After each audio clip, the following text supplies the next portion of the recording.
Hello folks, a while back I made a video on that TNT cannon over there. Today we're going to be making a video on some other interesting TNT cannon kind of designs, except instead of launching TNT they'll be doing other things. So these are kind of like cannons, but they're unconventional, I guess. So first we'll be starting off with this, the ANVIL cannon. Now this thing took me ages to get working correctly.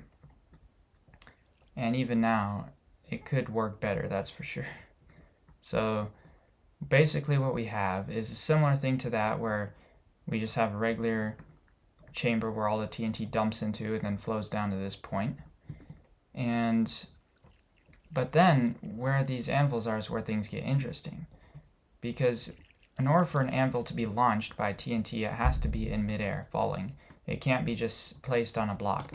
Like if you just have an anvil sitting here, and you fire this thing, it won't go anywhere.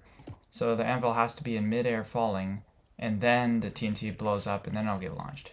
So that requires extremely specific timing, going to this piston, which then retracts at a very specific speed and comes back to only let one down at just the right height, and then it'll blast off and go down range.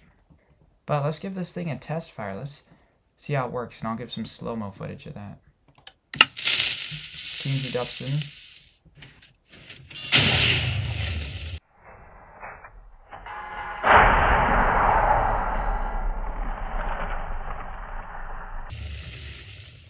Okay, you can see the anvil went flying down here, and it was a bit glitchy, but it landed all the way over here. So you'll actually get more damage if you can have a trajectory that goes up and then falls down, whereas this just kind of shoots down or right straight across. So this isn't the most efficient kind of way to use this, but I really need to do more experimentation with this and get a design that can shoot it up more. But this thing does work. Let's fire it again and get a front view.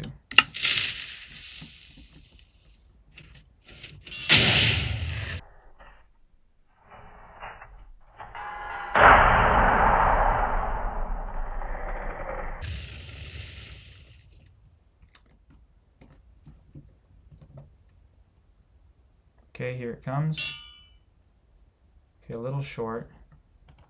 So the downside of an anvil cannon over a regular TNT cannon is you have to be standing on the exact block that the anvil lands on in order to get any damage. So that's a downside.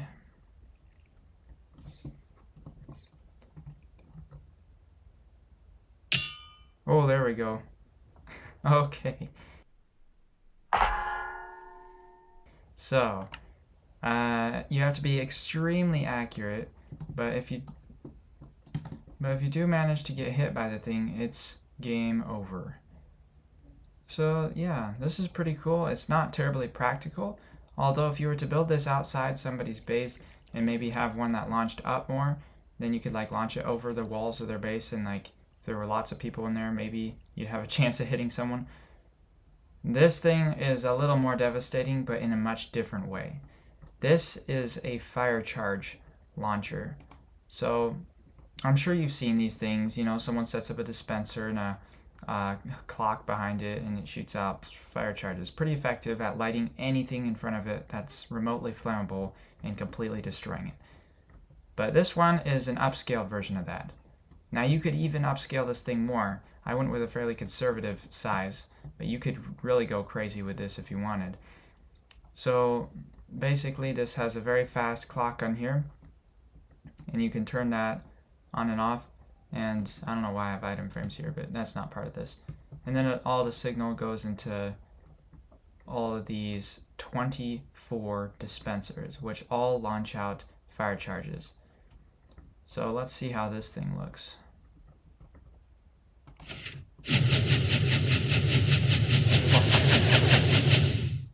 That's craziness. Oh wow. Okay, so I set up some trees here, and we'll see how quickly it can clear a forest.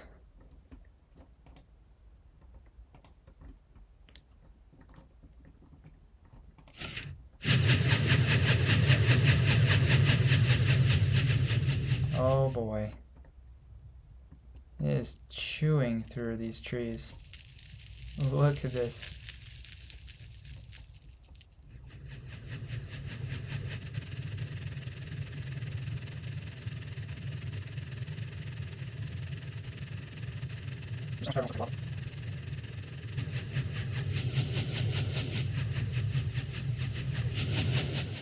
Wow, so yeah, pretty much nothing stood a chance.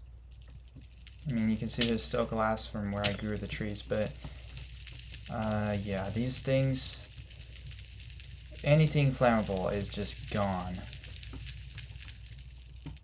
And I put these chests up here so that way this thing will auto refill itself to a degree. And it does work pretty good.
Well, it looks like someone made the poor decision to build this fully wooden house.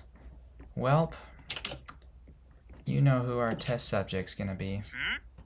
That's right. Mainly just because he can't open the door and escape. But yeah, we'll see how this thing fares against a house that really should be only played on peaceful mode, because this is a disaster waiting to happen. Alright, looks like, yeah, our thing's fully recharged and ready to go. Alright, let's obliterate this house.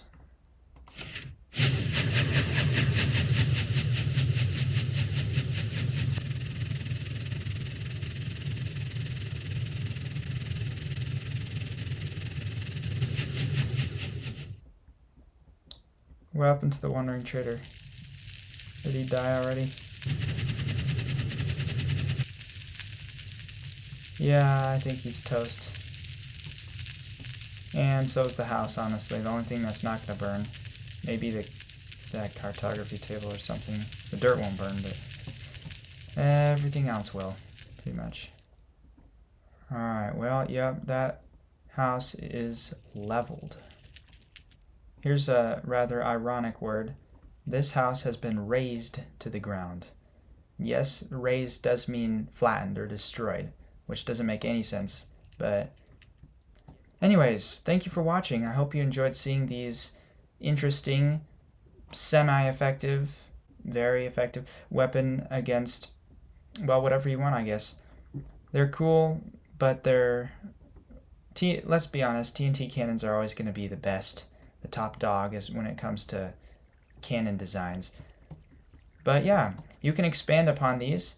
I will be the first to admit that they're suboptimal in performance, but I'm sure someone could make something like this that could really do a good job. Maybe full auto and at an arc so they fall with more speed and stuff. That could be really cool. Maybe I'll do that. Maybe I'll do that in the future. But yeah, thank you for watching. I sure hope you enjoyed this video.